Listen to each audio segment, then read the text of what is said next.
मंत्रिपद न मिळाल्यानं भुजबळांचे कार्यकर्ते हे चांगलेच आक्रमक झालेले आहेत। आज समता परिषदेची बैठक होणार आहे। भुजबळ त्यामुळे वेगळा निर्णय घेणार का अशी जोरदार चर्चा देखील राजकीय वर्तुळात रंगू लागलेली आहे। मी तुमच्या हातातलं खेळणं नाही अशा प्रकारचा गर्भित इशारा देखील छगन भुजबळ यांनी दिलेला आहे।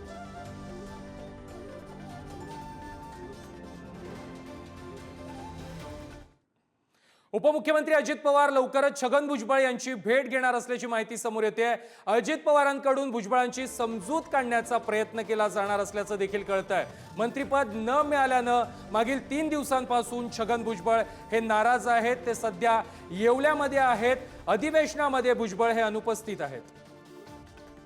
ही अजितदादा पवार यांना जे चप्पल मारणे, त्यांच्या त्या बॅनर लावून किंवा अद्वा शब्द वापरणे, कृपया हे काहीही करू नये। आतापर्यंत जर कोणी केलं तर ठीक आहे, पण आता याच्या पुढे जे कोणी करतील त्याचा अर्थ ते आमच्या समता परिषदेचे सभासद नाही, ते कोणीतरी वेगळे असतील असं मी आताच तुमच्याद्वारे जे आहे सगळ्यांना सांगू इच्छितो।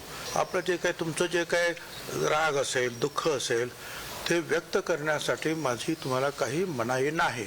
चांगल्या सुसंस्कृत शब्दामध्ये आणि कृतीमध्ये व्यक्त झाले पाहिजे, एवढंच मला सांगायचं। भुजबळ साहेबांनी गेल्या अनेक वर्षांपासून ओबीसीचं नेतृत्व केलंय, समता परिषदेची स्थापना केली, अनेक लोक त्यांना भेटतात।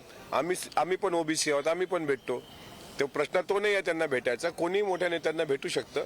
फक्त आमची विनंती अशी आहे की कार्यकर्त्यांच्या आडून जे कोणी उतावीळ कार्यकर्ते आहेत, जे जोळे मारो आंदोलन करून आमच्या नेतृत्वाला असं बदनाम करत असतील तर ते मात्र काय खपून घेतलं जाणार नाही।